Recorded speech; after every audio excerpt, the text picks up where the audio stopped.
मैं हूं अमीश देवगन। आप देख रहे हैं देश का सबसे बड़ा शो और आज इसमें हम करने वाले हैं बहुत बड़ी बहस, क्योंकि अब तक किसी ने नहीं पूछा कि दिल्ली से लेकर कश्मीर तक रोहिंग्या मुसलमान कैसे पहुंचे, कौन इनकी मदद कर रहा था, क्यों इन्हें देश से भगाने के नाम पर अपने ही देश के कुछ नेताओं को मिर्ची लग गई थी। वोट बैंक के नाम पर एनआरसी का खुलकर विरोध तक किया गया इस देश में। लेकिन अब गृह मंत्री अमित भाई शाह ने संसद में खुला संदेश दे दिया है कि देश की इंच इंच जमीन पर जितने भी घुसपैठिए रह रहे हैं उन्हें देश से खदेड़ा जाएगा। सवाल है, क्या हमारे ही कुछ नेता इस देश को वोट बैंक के लिए धर्मशाला सराय बनाने में जुटे हैं? आज इसी पर जनता के बीच होगी सबसे जबरदस्त बहस। घुसपैठियों पर अमित शाह की सर्जिकल स्ट्राइक, देश की इंच इंच जमीन से घुसपैठिए होंगे बाहर।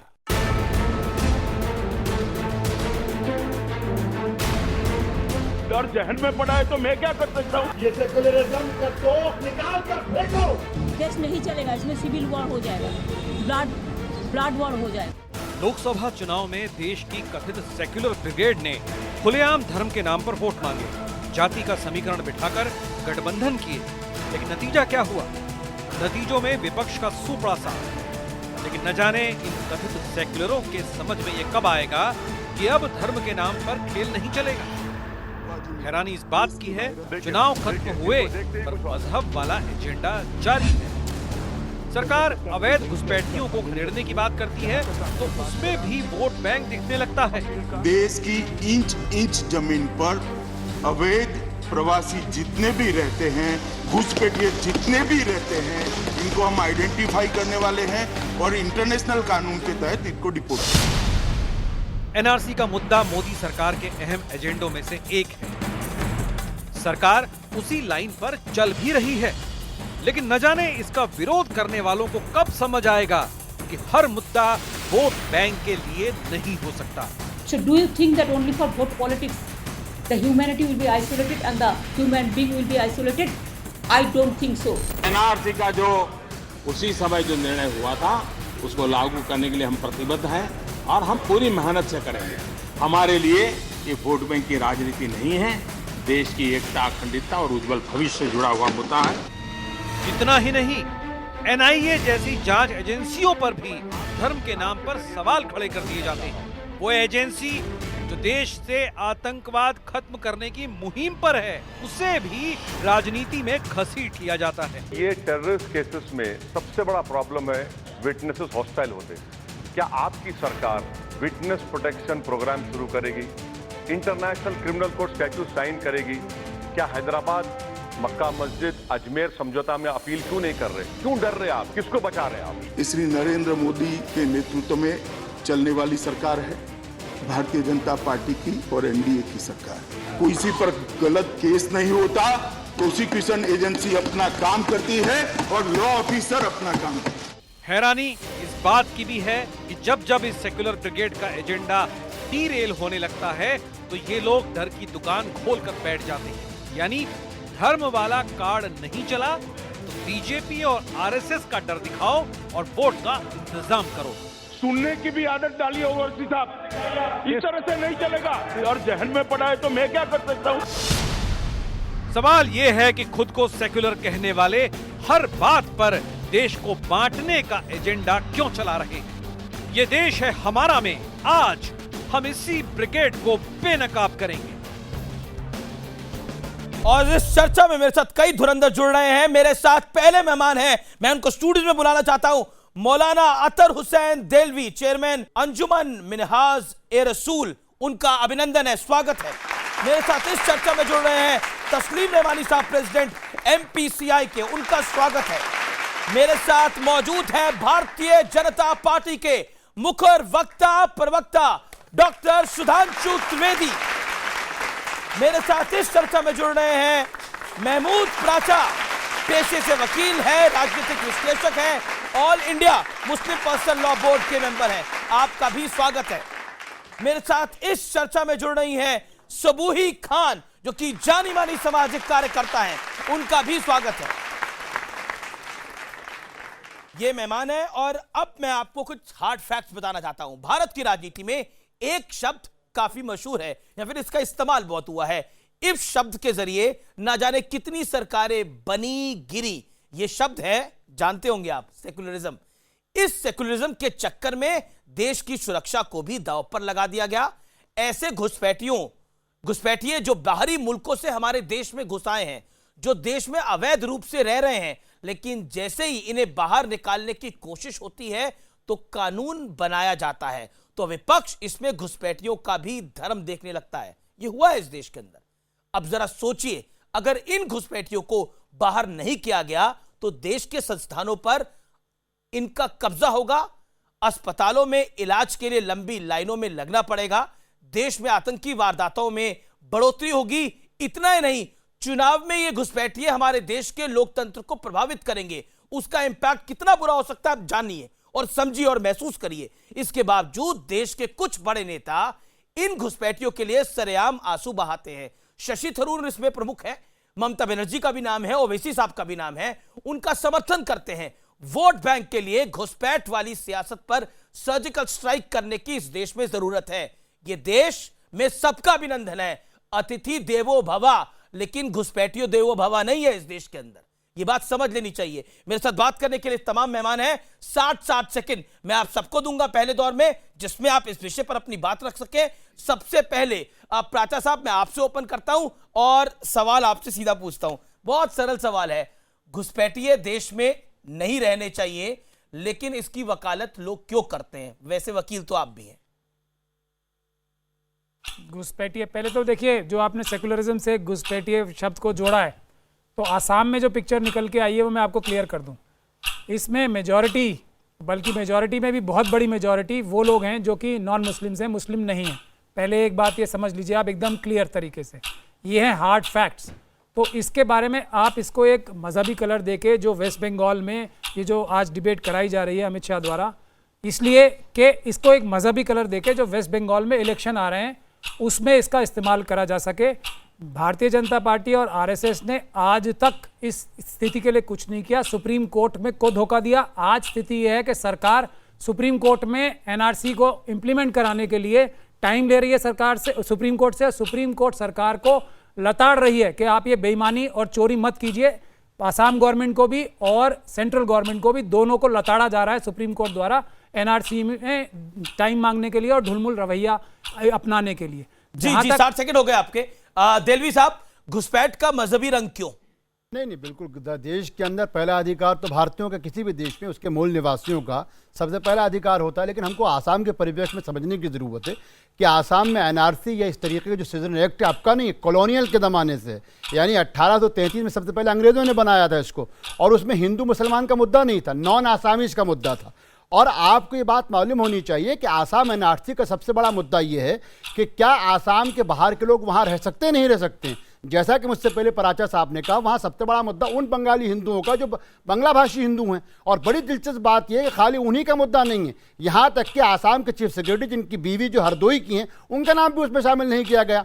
बिल्कुल कोई भी विदेशी जो है वो भारत के अंदर गैर कानूनी तरीके से उसको रहने की बिल्कुल इजाज़त नहीं होनी चाहिए। हम इसके पक्ष रखते हैं। और एनआरसी हिंदू मुसलमान के नाम पर कोई भी सियासत करे, क्या सेकुलरिज्म वाले करें या भाजपा करे, हम इसका भी विरोध करते हैं। कानून के तहत सबके साथ कार्रवाई होनी चाहिए, उसका समर्थन किया जाएगा, स्वागत किया जाएगा। जी, कानून के तहत सब पर कार्रवाई होनी चाहिए। सबूही खान, कानून के तहत सबके साथ कार्रवाई होनी चाहिए, लेकिन रोहिंग्या मुसलमानों के साथ लोग खड़े होते हैं, नेता खड़े होते हैं, एनजीओ खड़े होते हैं। और अभी महमूद प्राचार्य ने बोला कि देखिए इसको मजहबी रंग दिया जा रहा है। अमित शाह कह रहे हैं कि मैं इस देश की इंच इंच की जमीन से घुसपैठियों को बाहर करना चाहता हूं, जिससे ये लोग अपना हक पा सके। तो इसमें मजहबी रंग कैसे आ गया? देखिए, सबसे पहले तो मैं ये बताना चाहती हूँ कि इस मुल्क में हमारे हिंदुस्तान की जो पॉलिटिक्स है, जो पॉलिटिकल सिचुएशन है, वो इस तरह की है कि हर मुद्दे को पॉलिटिसाइज कर दिया जाता है, उसको एक मजहबी रंग देकर वोट बैंक पॉलिटिक्स के लिए यूज़ किया जाता है। सबसे पहले तो मैं ये बात करना चाहती हूँ कि आसाम में जो ये प्रॉब्लम एनआरसी को लेकर हुई है, कोई स्पेसिफिकली बीजेपी के आने से नहीं हो गई है। आसाम इस प्रॉब्लम से बहुत सालों से जूझ रहा है। बांग्लादेश वॉर के बाद जब ये घुसपैठिए या कुछ लोग शरणार्थी शरण लेने के लिए मैं माफ करिए, ये सिर्फ असम की बात नहीं है, देश भर में घुसपैठियों की बात है। देश भर की अगर आप बात करते हैं, ठीक है, असम के पॉइंट की बात क्योंकि मेंशन कर रहे थे तो मैंने बोला, मैं आपको ये बताना चाहती हूँ ये क्लासिफिकेशन क्यों जरूरी है। सबसे पहले मैं आपको ये बताना चाहती हूँ कि हमारे जो फंडामेंटल राइट्स हैं जो 12 से लेकर 35 तक है हमारे संविधान में, वो सभी सिटीजन्स के लिए हैं, वो फॉरेन सिटीजन्स के लिए भी हैं, लेकिन कुछ फंडामेंटल राइट्स स्पेसिफिकली सिर्फ इंडियन सिटीजन्स के लिए हैं। जैसे आर्टिकल 15 है, 16 है, 19 है, 29 है, आर्टिकल 30 है। स्पेसिफिकली मैं आर्टिकल 30 का यहाँ पे एक हवाला देना चाहती हूँ। आर्टिकल 30 माइनॉरिटीज को ये राइट देता है कि आप अपने एजुकेशनल इंस्टीट्यूशंस इस मुल्क में सेटअप करिए। आप इमेजिन करिए कि कोई घुसपैठिया, कोई इम्पोस्टर इस देश में आ गया और उसने इलेक्टोरल रोल में अपने आप को वो करा लिया और उसने कोई एक ऐसी संस्था कर दी जो वो बच्चों के दिमाग में जहर भर रहा है और एक पूरी की पूरी एक टीम खड़ी कर रहा है देश के खिलाफ। तो इम्पोस्टर से बचने के लिए आर्टिकल्स जो राइट्स मिले कंप्लीट कर लीजिएगा तस्लीम रहमानी और फिर डॉक्टर सुधांशु त्रिवेदी आखिर में मैं सरकार को लूंगा। रहमानी साहब, अमित शाह कहते हैं कि इस देश की इंच इंच जमीन से घुसपैठिए भगाने चाहिए और हम भगाएंगे। आप अमित शाह के साथ हैं? मैं हर उस शख्स के साथ हूं जो इस देश के साथ है, इस राष्ट्र के साथ है, लोगों के साथ है, इंसाफ के साथ है और इस देश के दस्तूर के साथ है। वो अमित शाह हो, नरेंद्र मोदी हो या उनका कोई भी नाम हो। जहां तक एनआरसी का इशू है, इस मुल्क में हमको ये तय करना पड़ेगा कि अतिथि कौन है और घुसपैठिया कौन है। अगर हम उसको कम्युनल लाइन पे देखेंगे, जैसा कि जो सिटीजनशिप अमेंडमेंट बिल लाया गया जिसे रिजेक्ट कर दिया उन लोगों ने जिनके लिए वो लाया गया, वो टोटली कम्युनल लाइंस पे है। तो उससे इंटेंशन ये साफ जाहिर हो जाती है कि अगर आप एक कम्युनिटी का नाम ले के कहेंगे कि इसके अलावा बाकी सबको जो है हम अतिथि मानेंगे और इसको घुसपैठिया मानेंगे, तो एनआरसी का जो असल मकसद है वो मकसद कहीं ना कहीं फ्लॉप हो जाएगा, वो खत्म हो जाएगा। और फिर कहीं ना कहीं हम आपको आंकड़े देने चाहिए कि देश में कितने माइग्रेंट कितने अरसे से रह रहे हैं और अब तक कितनों को निकाला, 2014 से पहले कितने निकाले गए और 2014 के बाद कितने घुसपैठिए बाहर निकाले गए। ये स्टैटिस्टिक्स आपको देने चाहिए। आप नहीं देंगे तो अगली डिबेट में मैं दे दूंगा आपको। बिल्कुल बिल्कुल, आप आंकड़े दे दीजिए। एक आंकड़ा मेरे पास है, सरकारी आंकड़े कहते हैं रोहिंग्या मुसलमान 40,000 है, सिर्फ 40,000 है, लेकिन वो कई लाख है। एक आंकड़ा मेरे पास है। मैं रुक करता हूं डॉक्टर सुधांशु त्रिवेदी का।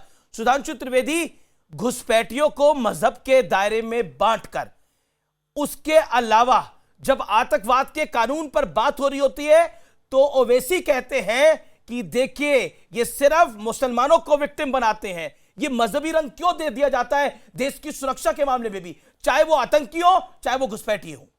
मैं सिर्फ 4 स्टेटमेंट कोट करता हूं। एक भी बांग्लादेशी घुसपैठियों को मैं यहां नहीं रहने दूंगी। ये राष्ट्र की सुरक्षा का प्रश्न है। स्वर्गीय इंदिरा गांधी 1971। आसाम में आए हुए जितने भी बांग्लादेशी हैं इनको हम वापस करवाएंगे। स्वर्गीय राजीव गांधी आसाम अकॉर्ड साइन करते समय 1985। Supreme court of India IMDT act को क्वेश्चन करते समय कहता है the problem of Bangladeshi infiltration amounts to external aggression over India 2006। और अगर आपने बांग्लादेशी घुसपैठियों के बारे में बात करने का समय नहीं दिया तो ये फाइल फेंकी ममता बनर्जी जी, ठीक। और अचानक बुद्धदेव भट्टाचार्य जी ने कहा कि घुसपैठ एक समस्या है, मगर अचानक जब उनका एक मजहब नजर आने लगता है और उसमें वोट नजर आने लगता है तो फिर जो पराचा साहब ने कहा तब उनको कुछ और नजर आने लगता है। इसलिए मैं कहूंगा अरे भाई सारी उम्र क्या किया और अब क्या कर रहे हो? अरे सारी उम्र गुजारी है इश्क बुता में मोमिन, इस उम्र में अब क्या खाक मुसलमान होंगे? जी, आपने किफायत बरती, अपने 3 सेकंड को बचा लिया। आपने किफायत बरती, अपने 3 सेकंड को बचा लिया। मैं जनता की भी राय लेना चाहूंगा। आप लोग क्या कहना चाहते हैं इस विषय के ऊपर? पहली बात तो सरकार की मर्जी, वो किसको शरणार्थी माने शरण दे। दूसरी बात रही घुसपैठियों की, ये देश धर्मशाला नहीं है, कोई मुंह उठाकर चला होगा। दिल्ली के हर डिस्ट्रिक्ट में बांग्लादेशी सेल बना रखा है। जी। और पुलिस उनको पकड़ती है और वापस छोड़ जाती है, लेकिन वो फिर वापस आ जाते हैं। ये प्रॉब्लम है। मैं आपकी भी राय लूं। जी, आप नॉर्थ ईस्ट के हैं। मैं नॉर्थ ईस्ट दिसपुर का हूं जी, ठीक है। एनआरसी पहली बार लागू किया 20 साल, कांग्रेस सरकार वहां 20 साल राज किया तरुण गोगोई ने। तरुण गोगोई कभी नहीं बोला एनआरसी लागू करो, बांग्लादेशियों को घुसपैठियों को बांग्लादेश भेजो, कभी नहीं बोला। ये सर्बानंद सोनोवाल आते ही एनआरसी लागू किया। और ममता बनर्जी कभी लागू नहीं। ममता बनर्जी को याद आता है वोट बैंक की राजनीति, बॉर्डर खोल दो और बांग्लादेशी घुसाओ, हमें वोट दो। ये है असल में एजेंडा।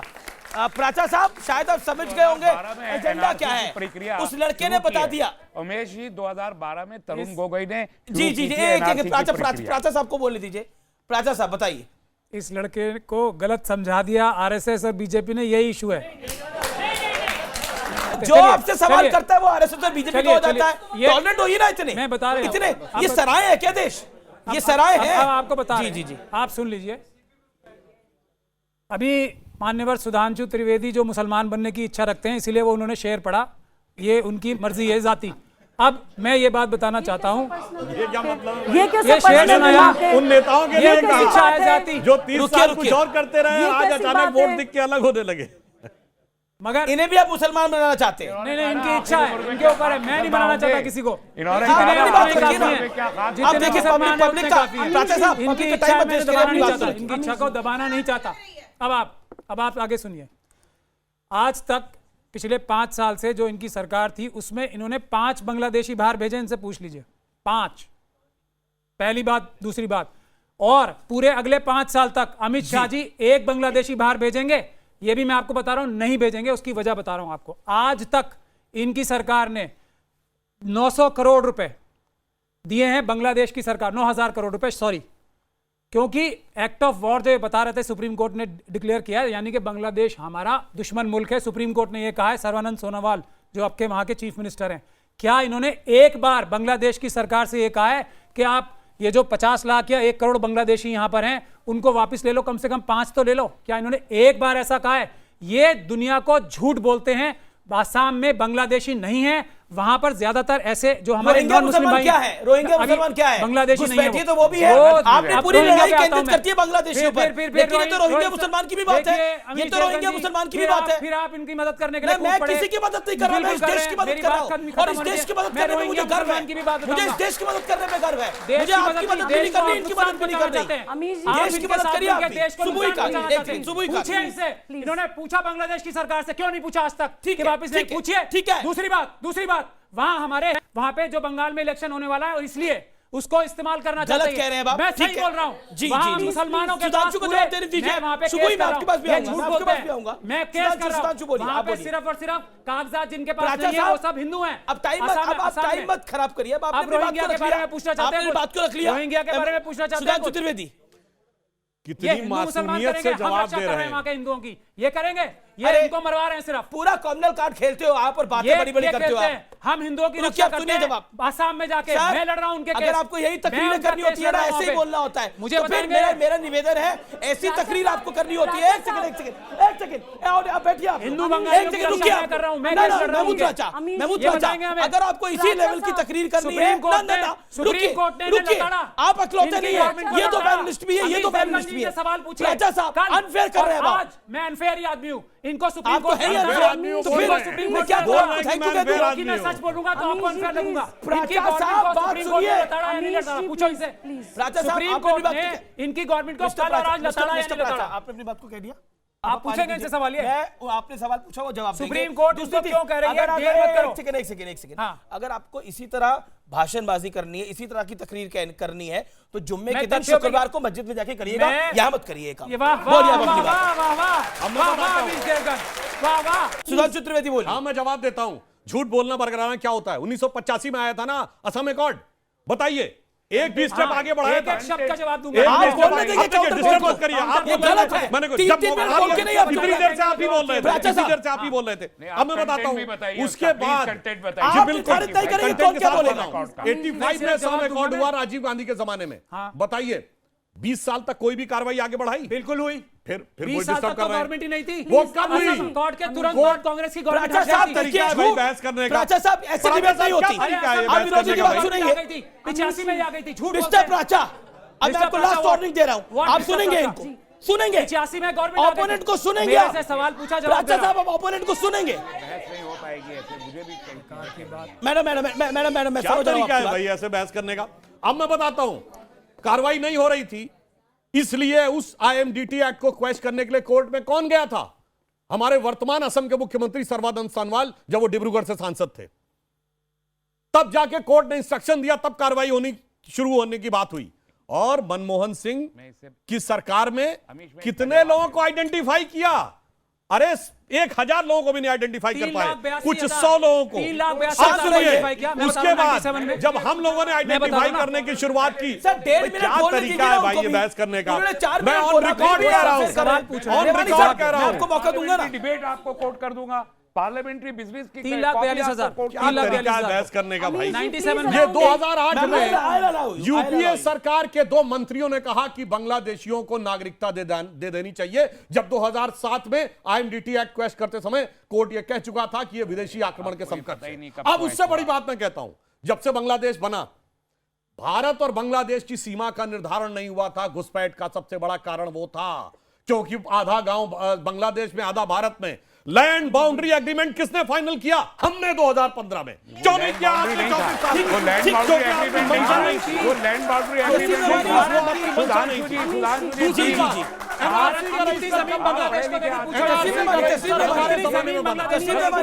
जिसमें 40 लाख लोग आइडेंटिफाई किए गए, और ये सही कह रहे हैं, उसमें सिर्फ मुसलमान नहीं है, उसमें तमाम हिंदू मौलाना हैं, देलवी की बारी आधे से है। ज्यादा हिंदू है, मगर इशू सिर्फ मुसलमानों का बनाने की कोशिश करते हैं। बांग्लादेश को दिया, पूछो इनसे कितनी जमीन दी है भारत की। मौलाना देलवी, फिर सुबुई खान। देलवी साहब, हमारा कहना है कि जिस तरफ आप बाउंड्री की बात कर रहे हैं, 90,000 किलोमीटर की जो लंबी लाइन, वैसे तो कुछ का अजिया कम होगा, जाहिरी बात है, हम कह रहे हैं कि 1 इंच जमीन हम लेंगे, लेकिन मोदी सरकार ने बांग्लादेश को दी। ये भी तो एक सच्चाई है ना इतिहास के अंदर। बगैर जंग लड़े हमने बांग्लादेश को कहा ये जमीन हम आपको दे रहे हैं। अंतिम और आखिरी बात, आप इतनी मर्तबा वहां गए, प्रधानमंत्री ने कहा कि बांग्लादेश की आजादी के लिए, खुद वहां पार्लियामेंट में खड़े होकर कहा ना कि मैंने अपने तौर से पूरी कार सेवा करी।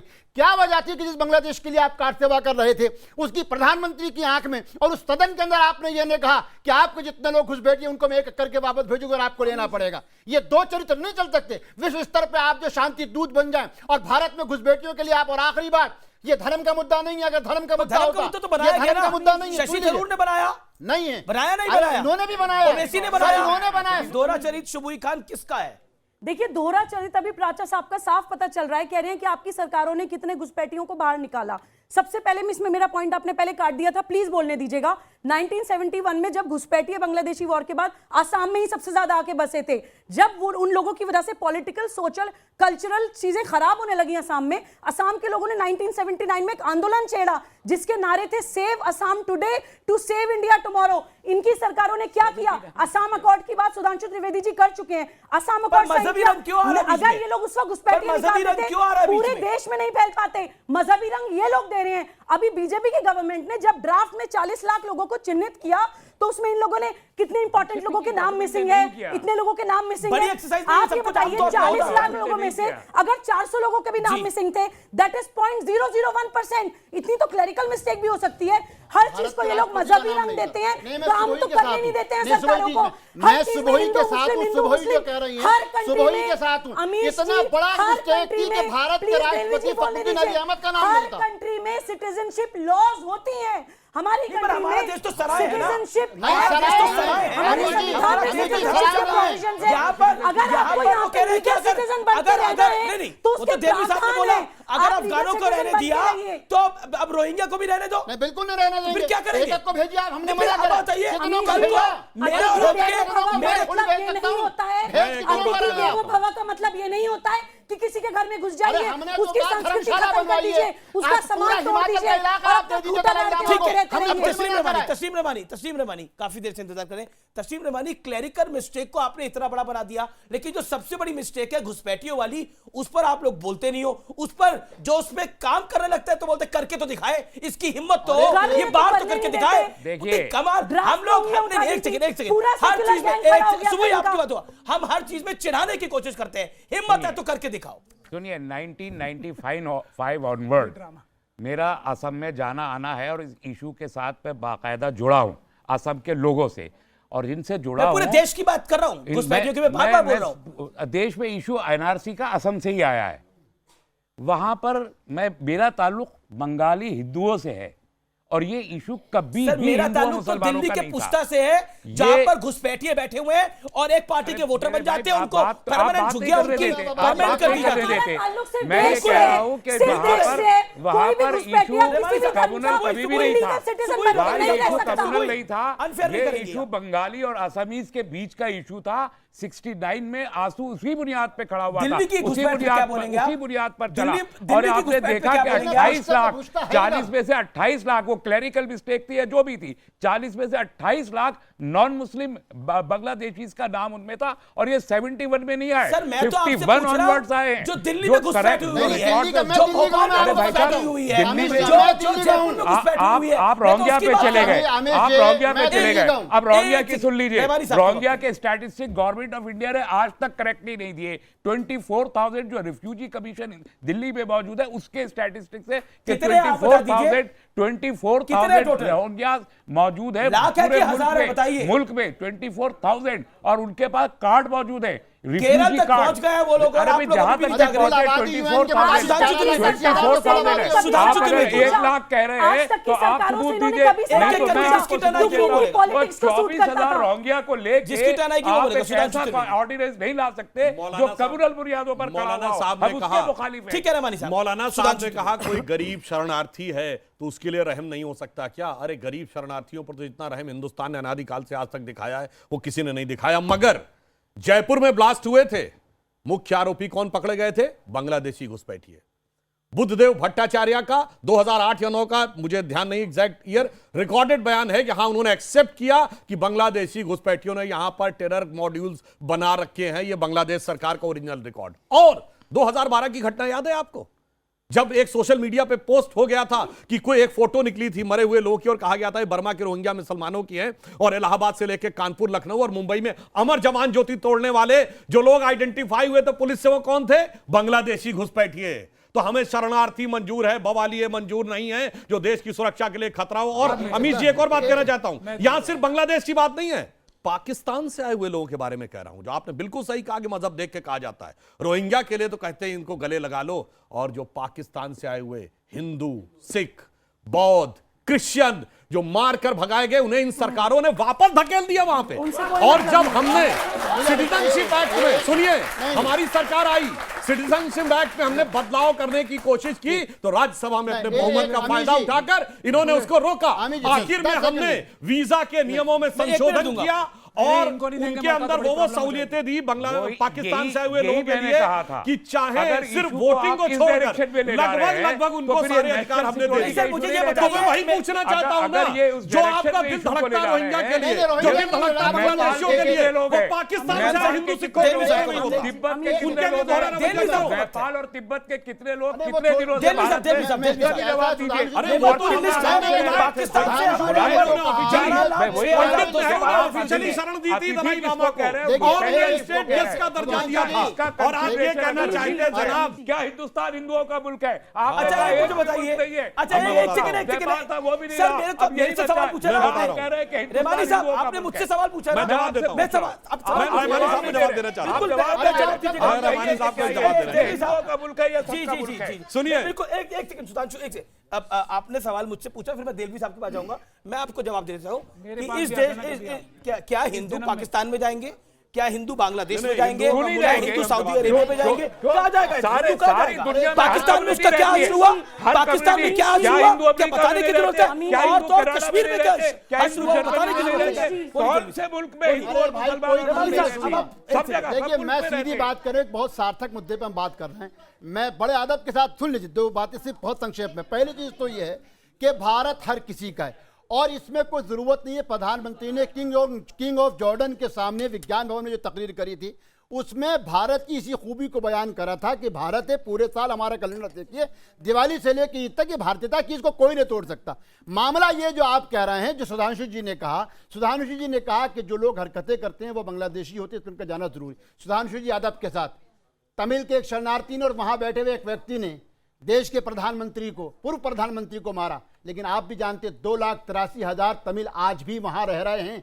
कभी हम चर्चा क्यों नहीं करते? जाहिर वो सता के आए हुए हैं। इसी तरीके से मेरी अपनी रिपोर्ट नहीं, आपकी सरकार सुन लीजिए, आपकी सरकार की रिपोर्ट है कि तकरीबन 2.5 लाख से ज्यादा नेपाली, मेधासी और अन्य लोग जो दिल्ली और आसपास जो है, जिनको मैं नाम नहीं लूंगा, जो अलग अलग तरीकों से विभिन्न घटनाओं में थे, कभी आप उस पर चर्चा नहीं करते। हर एक रोहिंग्या जाना चाहिए, हर एक बांग्लादेशी जाना चाहिए, हर एक तमिल जाना। इस देश पर अमिश देवगन का, पराचा का, उनका जो भारत के मूल निवासी, हमारा अपना अधिकार है, और ये सराय नहीं है किसी को नाजायज तरीके से न रखा जाएगा। पाकिस्तान की बात कर रहे हैं, पाकिस्तान से आए हिंदुओं की बात कर रहे हैं। अदब के साथ हाथ जोड़ के आपसे पूछना चाहता हूं, नरेंद्र मोदी जी ने जम्मू में कहा था जो लोग पाकिस्तान से आए उनको हम शहरी हक देंगे। 6 साल गुजर गए, आप उनको वोट डालने के तो जी जी जी जी एक सेकंड, सुबुई और सुधांशु त्रिवेदी, सुबुई खान पहले आप 40 सेकंड बोलिए अपनी बात। बिल्कुल जवाब दे रहा हूं। ठीक है, मैंने इनकी बात का उत्तर अपने पहले ही सेंटेंस में दे दिया था। सिटीजनशिप एक्ट इन्होंने राज्यसभा में अमेंड नहीं करने दिया, इसलिए वोटिंग को छोड़कर हमने वीजा रूल्स में संशोधन करके उनको लगभग सारे अधिकार दे दिए।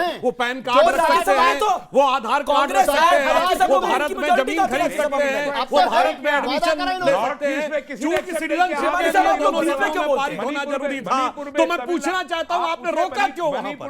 क्यों रोका राज्यसभा में? और दूसरी बात, दूसरा मैं कहना चाहता हूं, नेपाल का भारत के साथ नागरिकता का समझौता है, वहां का नागरिक यहां रह सकता है, यहां का नागरिक वहां रह सकता है। अरे भाई, गोरखा रेजिमेंट में नेपाल के ज्यादातर लोग हैं, तो भारत और नेपाल के संबंधों को आप कैसे अलग कर सकते हैं वहां पे जाके? इसलिए मैं कहना चाहता हूं ना, केवल अगर शरणार्थी को देखिए तो उसका मजहब मत देखिए, और शरणार्थी और घुसपैठिए में अंतर समझिए। कौन यहां जान बचाने आया है और कौन यहां नौकरी करने आया है, कौन यहां आतंकवाद करने के लिए आया है। अब रोहिंग्या के बारे में सिर्फ भारत नहीं, 4 देशों की इंटेलिजेंस एजेंसी ने कहा कि यह खतरा है। म्यांमार, बिल्कुल, थाईलैंड, बांग्लादेश और भारत। और उसके बाद बिल्कुल ये लोग साथी ठीक है,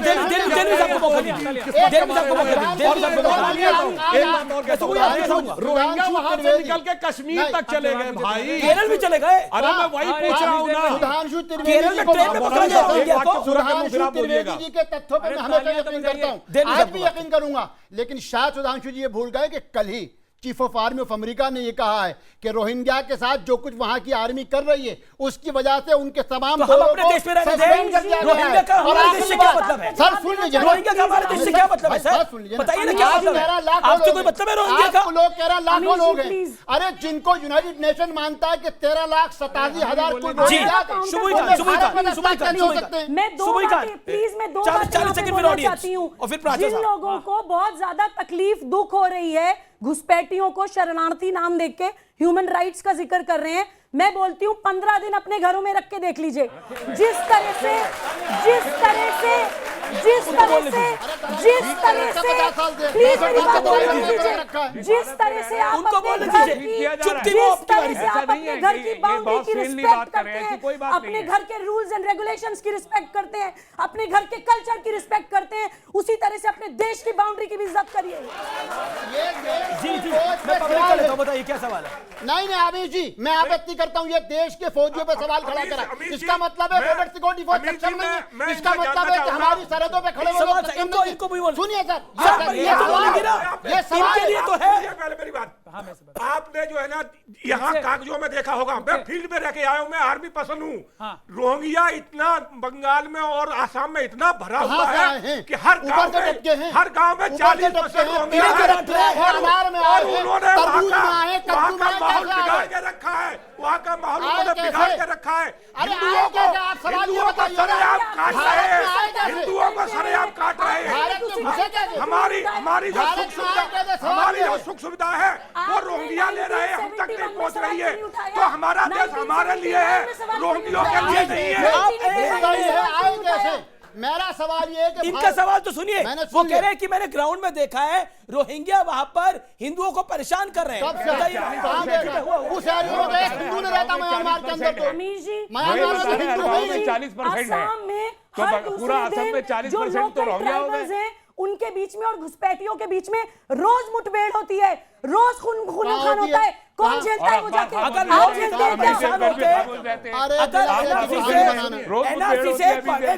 अगर नॉर्थ ईस्ट में लोग इतना परेशान होते, जो सामान्य लोग हैं, जो इस देश के नागरिक हैं, तो वो बीजेपी को वोट क्यों करते? क्योंकि बीजेपी तो एनआरसी के साथ खड़ी है, जो क्या? एनआरसी के कितने- खिलाफ कितने खड़े हैं स्टेट में उनका क्या बीजेपी सुपड़ा को साफ हो वोट- गया है। कितने- बंगाल में नॉर्थ ईस्ट के लेफ्ट हैज साथ बीन में लेफ्ट आउट, कितनी स्टेट में ममता क्या बनर्जी का किला नॉर्थ ढह गया है, में तो आज मतलब में कुछ स्टेट तो में गड़बड़ है। मैडम और कोई सवाल है? जी जी जी, आपका सवाल था सर, क्या कहना चाहते हैं? मैं कहना चाहता हूँ, सुबह रहमानी जी ने पूछना चाहता हूँ, हिंदुस्तान की परिभाषा क्या है? हिंदुओं से हिंदुस्तान बना है या किससे बना है? मुझे केवल हिंदुस्तान की परिभाषा आप बताइए। हिंदुओं से ही हिंदुस्तान बना होगा ना? आप कहते हो हिंदुस्तान, आप हिंदू की बात क्यों करते हो? अगर हम हिंदुस्तान में हिंदू की बात नहीं करें तो किसकी बात करें? आप मुझे बताइए बस। हिंदू राष्ट्र डिक्लेयर करे, हिंदुओं का है। सरकार महमूद राजा काफी देर से वेट कर रहे हैं। एक सेकंड रेवानी साहब कहेंगे हिंदुओं का देश है, जो अमित देवगन कह रहे हैं, अमित शाह जी भी मैंने तो ऐसा नहीं बोला। नरेंद्र मोदी जी भी कहते हैं, आपकी अभिलाषा है। आपने शायद वोट किया हो बीजेपी को, आपको हक है आप बीजेपी से मुतालबा कीजिए, बीजेपी से कि देश को हिंदू राष्ट्र घोषित करें। हमने मान लेंगे, फिर कोई शिकायत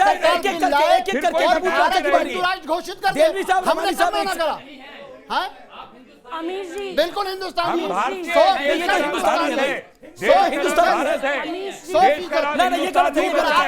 भारत है देश का नाम। ऑफिशियली आप चुप रहिए, एक सेकंड बोलिए। ये हिंदुओं की जगह है जिसको हिंदुस्तान कहते हैं। भारत जो है पूरा जो मिलाकर भारत कहलाता है, नेपाल वगैरह सबको मिला के भारत कहलाता है, बाकी हिंदुस्तान है ये। जी ठीक है, ठीक है। मैं उनकी बात को चाहता हूँ सारा देश सुने, उनकी बात सारा देश सुने। महमूद प्राचा को कहने दें अपनी बात को। महमूद प्राचा कुछ सवाल भी आए, पॉइंट ऑफ व्यू भी आए, अब अपनी बात को रखिए। 40 से कहलवाइए। जो रहमानी साहब ने कहा, रहमानी साहब की सोच पे कहा गलती मैं बता दे रहा हूं। अरे कोई हिस्सा भौगोलिक दृष्टि से हमारा भले ही न रह जाए, परंतु इस देश की संस्कृति और भारतीय राष्ट्र का हिस्सा है। जैसे भारत के राष्ट्रगान में है कि नहीं, पंजाब सिंध गुजरात मराठा, सिंध हमारा नहीं है फिर भी सिंध भारतीय राष्ट्रीय गान का है। अब मैं दूसरी बात, एक थोड़ी बात कहता हूं। देखिए बहुत ज्यादा गर्मा गर्म बहस हो गई, मैं एक चीज याद दिला दे रहा हूं, सुनिए। बहुत गर्मा गर्म बहस हो गई। आप सबको याद होगा, एक बड़ी पुरानी फिल्म थी जिसमें एक गाना था की शान में, जब कहा था रविंद्रनाथ टैगोर जी ने। मैं जवाब बहुत इंपॉर्टेंट ध्यान से सुनिए और उससे इस डिबेट का कनेक्शन बताता हूं। देखिए पुराना गाना आपको याद होगा ना, हम लाए हैं तूफान से कश्ती निकाल के, इस देश को रखना मेरे बच्चों संभाल के। जागृति फिल्म 1954 और उसी की नकल पे बनी पाकिस्तान में बेदारी 1955। उसमें एक गाना था, हम लाए हैं तूफान से कश्ती निकाल के, इस मुल्क को रखना मेरे बच्चों संभाल के, बरसों के बाद फिर उड़े परचम हिलाल के।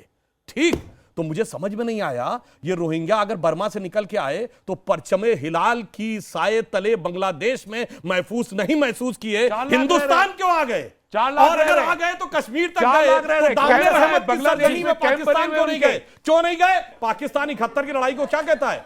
कहता है हिंदुओं की फौज ने ये हमको हरा दिया। तो मैं बताना चाहता हूं हिंदुस्तान और हिंदुस्तान की फौज कौन होती है। जब इस समय पाकिस्तान 71 की लड़ाई हुई, ढाका में पैराट्रूपर्स को कौन लीड कर रहा था? जनरल जे जैकब जो यहूदी थे। Chief of the eastern command general Jagjit Singh Arora जो सिख थे, and chief of the Indian arm forces general Sam Manekshaw जो पारसी थे। ये थी हिंदुस्तान की फौज।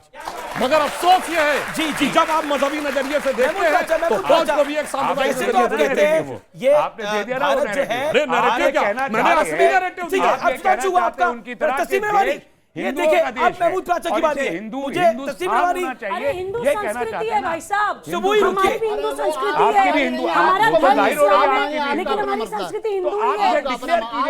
मैं डिक्लेयर कर रही हूँ, आप इसे डिक्लेयर कीजिए। हिंदू मैं तो संस्कृति यही कह रहा हूँ ना, हमको कोई मसला नहीं है। Mahmood Pracha on screen, no one else. Mahmood Pracha की बारी है, महमूद प्राचा की बारी है। महमूद प्राचा, रहमानी साहब हुआ आपका। महमूद प्राचा, अभी तक आप कह रहे थे कि इस देश में आरएसएस, बीजेपी, नरेंद्र मोदी, अमित शाह, ये सब लोग डर का माहौल कर रहे हैं, लेकिन सबसे ज्यादा शांति रोहिंग्या मुसलमानों को इस देश में मिल रही है। या तो वो सही था नैरेटिव, या तो ये गलत है।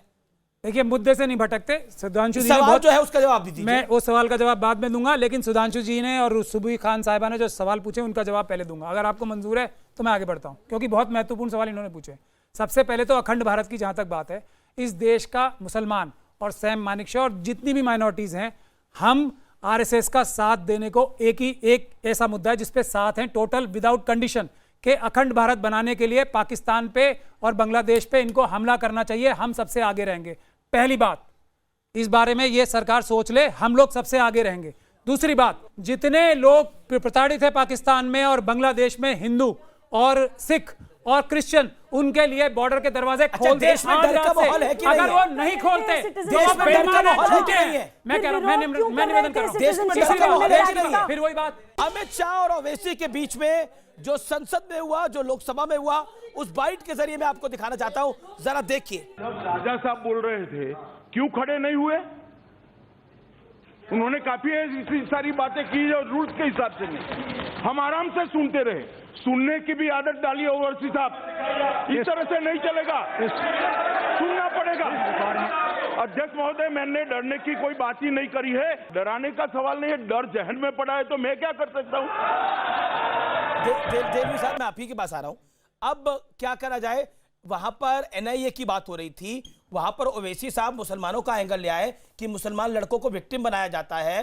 तो क्या आपको लगता नहीं है कि चाहे एनआईए हो, चाहे घुसपैठ हो, हर में मजहबी एंगल लाकर क्या फायदा होता है? देखिए, मैं पहली चीज, संसद के अंदर तो हमेशा संसद एक दूसरे से लड़ता। आप कह दो अटल बिहारी वाजपेयी जी एक दफा सोनिया गांधी पे इस तरह से वो आपसी मुद्दा था, धर्म एंगल इसमें कुछ नहीं। धर्म का एंगल लाए ना ओवैसी साहब, मैं नहीं मानता, वो मुसलमान का एंगल लेकर आए ना। यही अमित शाह ने हिंदू का एंगल लेकर आया होता, आप उनके पीछे बढ़ जाते। मैं क्यों नहीं बोल रहा? मैं इसको एक सेकंड सुन लीजिए, फिर मैं इसको धार्मिक एंगल नहीं मानता। मेरा कहना ये, ओवैसी साहब धार्मिक एंगल ही लाए ना। आप ओवैसी साहब से पूछिएगा, मैं नहीं मानता ना। जहां तक मुद्दा है, मेरा मुद्दा, मैं संविधान को मानने वाला व्यक्ति हूं, पर मेरा कहना ये हर मुद्दे पे मुझको ही ये सर्टिफिकेट देना पड़े, इसकी जरूरत नहीं। इस देश में जो अभी सुबह की संस्कृति की बात कर रही थी, आर्टिकल 25 को हटाने के लिए आर्टिकल 25 को संविधान से हटाने के लिए संसद के परिसर के अंदर कॉन्स्टिट्यूशन ऑफ इंडिया की कापियां जलाई गई थी, आपको मालूम है? और जलाने वाले कौन थे? जिनकी बहू आज इनके मंत्रिमंडल का हिस्सा है। सिखों ने साफ कहा, हम अपने आप को सुनिए, दूसरी चीज,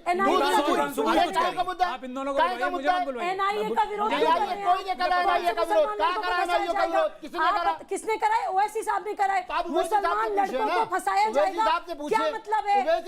एनआईए में जो अमेंडमेंट हुआ है, अमीर जी प्लीज मुझे एक बात बोलने दीजिए। एनआईए ऐसा तो है नहीं कि अभी आई है। एक टेरर को कॉम्बैट करने के लिए हमारे देश में एक संस्था है, एक एजेंसी है, उसके अंदर एडिशन सिर्फ ये हुए हैं कि उनकी जो इन्वेस्टिगेशन और प्रोसिक्यूशन पावर है वो ये बढ़ा दी गई है कि उसमें अब ह्यूमन ट्रैफिकिंग भी कवर होगी, काउंटरफीट करेंसी भी कवर होगी, manufacture and sale of prohibited arms भी कवर होगा, साइबर टेररिज्म भी कवर होगा and use of explosive substances भी कवर होगा। तो आप ये मान रहे हैं कि मुसलमान लड़के इन सब चीजों में मुब्तला हैं जो फंसाए जाएंगे? अरे स्ट्रॉन्ग ही तो कर रहे हैं। अब आप बताइए, एनआईए पर, एनआरसी पे विरोध, एनआईए पे विरोध क्यों? एनआईए पे को भी इस्लाम पे ले आए आप। जी, महमूद राजा बोलिए, आप 40 सेकंड बोलिए। एनआरसी के इशू पे अमित शाह साहब, एनआईए पर, अब एनआरसी का इशू है आज। अरे एनआईए पे आइए, काम की बात करें, एनआरसी की बात करें, काम की बात ही करें। अमित शाह आज की डिबेट अमित शाह के स्टेटमेंट पे है, आज की डिबेट अमित शाह के स्टेटमेंट पे है, दोनों पर है, एनआईए और एनआरसी दोनों पर है। जी, मुसलमान लड़के कैसे फंसे? मैं बताऊंगा पहले। आप भी सपोर्ट में थे, अमित शाह एनआईए की डिबेट में आप सपोर्ट में थे उस दिन। एनआईए में देश में सबसे ज्यादा केस मैंने किए, सबसे ज्यादा लॉ मैं जानता हूं, लेकिन आज एनआरसी की बात। बहुत अहंकार है, सबसे ज्यादा लॉ आप जानते हैं, इतना अहंकार। बड़े बड़े वकील इस देश में बैठे, सबसे ज्यादा लॉ आप जानते हैं। ठीक है, क्या अहंकार है? अब बोलने दीजिए। हो गया, तालियां ले ली, खुश, सब खुश। अब आगे सुने। अमित शाह जी ने आज ये बोला है कि हम कानून के तरीके से एक आउटसाइडर को या जो घुसपैठिए उनको बाहर निकालेंगे। जी। उसमें सबसे पहले कानून में जरूरत यह है कि बांग्लादेश की और जो बर्मा की सरकारें हैं उनसे पहले बात की जाए कि आप अपने नागरिकों को वापस लेंगे या नहीं लेंगे। जब तक वो ये बात नहीं कर रहा है, वो झूठे हैं, झूठ बोलते हैं। आज तक ना बर्मा की सरकार से बात हुई है, ना बांग्लादेश की सरकार से, और दोनों गवर्नमेंट्स को हम ग्रांट इन एड पैसे दे रहे हैं, हजारों करोड़ रुपए। अभी कल परसों भी मैंने अखबार में देखा था, वहां घर बनवाए हैं रोहिंग्या के लिए। ये जो है देश को बांटने के लिए हिंदू मुसलमान करते हैं, ये झूठे हैं। इनको और किसी शब्द का इस्तेमाल करना गलत होगा। मैं खुद कह रहा हूँ, एक बांग्लादेशी या तो ये बोल दे ओवैसी ने गलत बोला, इनसे ये बुलवा दीजिए। ये झूठ और गलत आप बोल दीजिए ओवैसी साहब ने गलत बोला। बोला, आपने बोल दीजिए। ओवैसी ने बोला मुसलमान लड़कों को फंसाया जाएगा। आप बोलिए ओवैसी साहब ने गलत बोला। ओवैसी साहब आरएसएस के एजेंट हैं। आपने गलत बोला। ओवैसी साहब आरएसएस के एजेंट हैं, झूठी बोलते हैं वो। तो बोलिए ना, गलत बोल बोला। कर रहा हूं, झूठ बोला। क्या कहना चाह रहे हैं? बोलिए क्या कह रहे हैं? एक सेकंड, पब्लिक को भी आने दीजिए, इनका भी मौका होता है। सर मेरा नाम इमरान मलिक है। जी मलिक साहब, सबसे पहली बात तो ये है कि यहाँ जो ये डिबेट हो रही है ना, सर इनको हम भी रो बोलने रहे हैं। दीजिए, प्लीज। हम आज, मैं सबसे पूछ रहा हूँ, हम पीछे किस लिए हैं? जनसंख्या को लेकर। आज जो बेरोजगारी है वो जनसंख्या को लेकर है। जब हमारी बच्चे ठीक से नहीं पढ़ पाएंगे, हम दूसरे मतलब बाहर के लोगों को क्यों घुसेड़ रहे हैं अंदर? जब एक तो अमित शाह जी ने तो बोला है ना, उन्होंने बोला आपको क्यों दर्द हो रहा है? नहीं आपको क्यों दर्द हो रहा है? फिर उन्होंने बोला, इमरान भाई उन्होंने बोला दर्द हो रहा है।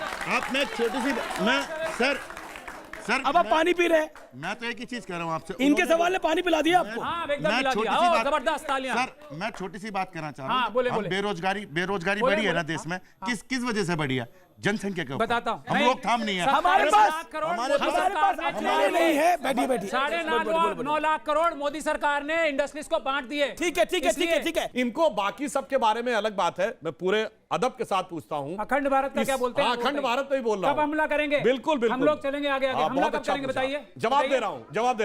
पहली बात, मैं जवाब दे रहा हूं। हमले का हमले का भी जवाब दे रहा हूं। हमला का भी जवाब दूंगा। देखिए, मैं पूछना चाहता हूं, हिंदू मुसलमान की एकता तो छोड़िए, इस्लाम में जितने फिरके हैं, अगर दुनिया में एक देश बताइए सारे फिरके पाए जाते हो, सिर्फ हिंदुस्तान में। अखंड भारत, चूंकि वो हिंदू बाहुल्य है, वरना कहीं शिया मारे जाते हैं, कहीं अहमदिया मारे जाते हैं, कहीं यजीदी मारे जाते हैं। और हमले का भी बात जवाब दे रहा हूं। इन्होंने कहा हमला क्यों नहीं करते, मैं जवाब देना चाहता हूं। अटल जी की एक बड़ी फेमस कविता है, हमले का जवाब उस कविता में है। अरे भाई, हमले का जवाब तो देने दीजिए। क्रॉस बॉर्डर अटैक हुए, वो कह रहे हैं हमले की बात कीजिए। देखिए, इन्होंने पूछा हमला क्यों नहीं करते, हम बता रहे हैं। भारत के लिए कह रहा हूं, होकर स्वतंत्र मैंने कब चाहा मैं कर लूं जग को गुलाम, मैंने तो सदा सिखाया है करना अपने मन को गुलाम। गोपाल राम के नामों पर कब मैंने अत्याचार किया, कब दुनिया को हिंदू करने घर घर में नरसंहार किया, कोई बतलाए काबुल में जाकर कितनी मस्जिद तोड़ी। भूभाग नहीं, अब उत्तर है आपका, भूभाग नहीं शत शत मानव के हृदय जीतने का निश्चय, हिंदू तनमन हिंदू जीवन रग रग हिंदू मेरा परिचय। यही हिंदुस्तान है। फाइनल वर्ड देवी साहब।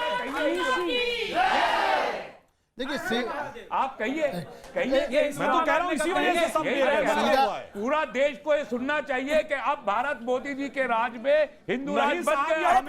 क्यों डरा रहे हैं? ये डर की दुकान जेब में डाल दीजिए। ये डर की दुकान जेब में डाल दीजिए। ये कह रहे हैं सीधी बात, बिल्कुल सीधी बात ये है कि सदन पटल के अंदर तालियां पड़ती है सर, आपको भी पड़ती है तालियां। सदन पटल कईयों को तालियां पड़ती है, कईयों को कुछ और पड़ता है। देखिए, एनआरसी हो, एनआईए हो, राष्ट्रीय सुरक्षा का कोई भी मुद्दा हो, जी समस्त भारतीय, कोई भी उनका धर्म जाति कुछ भी, सबको एक साथ खड़ा होना चाहिए। जो भी विदेशी नागरिक है नाजायज तरीके से भारत में, उसको वापस जाना पड़ेगा। जहां तक एनआईए की बात, जो प्राचा साहब ने भी कहा, उन्होंने खुद कहा, अमित शाह जी ने, नाजायज हम किसी के साथ नहीं होने देंगे। पर धार्मिक एंगल क्यों? वहीं आ रहा हूं ना, धार्मिक एंगल की बुनियादी, बिल्कुल 5 सेकंड। मेरा कहना ये, सुन लीजिए, मेरा कहना ये है, अफजल गुरु को फांसी हुई, हम सब और आपके शो में हम सब साथ खड़े थे, लेकिन जब कई लोग साथ नहीं खड़े थे, लेकिन जब रजवाना को आप सुन लीजिए ना पूरी बात, आपने पूरी बात नहीं सुनी। किसने बोला था? अफजल हम शर्मिंदा हैं, तेरे कातिल जिंदा है। किसने बोला था? अफजल हम शर्मिंदा हैं, तेरे कातिल जिंदा है। किसने बोला था? ये बहस बड़ी है, ये इस देश की बहस है। और अब देश हित की बात, अब वक्त आ गया है कि देश की इंच इंच जमीन से घुसपैठियों को बाहर निकाला जाए। वोट बैंक के चक्कर में देश की सुरक्षा को दांव पर लगा दिया गया, लेकिन अब मोदी सरकार की मजबूत इरादों के आगे विपक्ष का धर्म वाला कार्ड इस देश में तो नहीं चलेगा, क्योंकि ये देश है हमारा। जय हिंद, नमस्कार।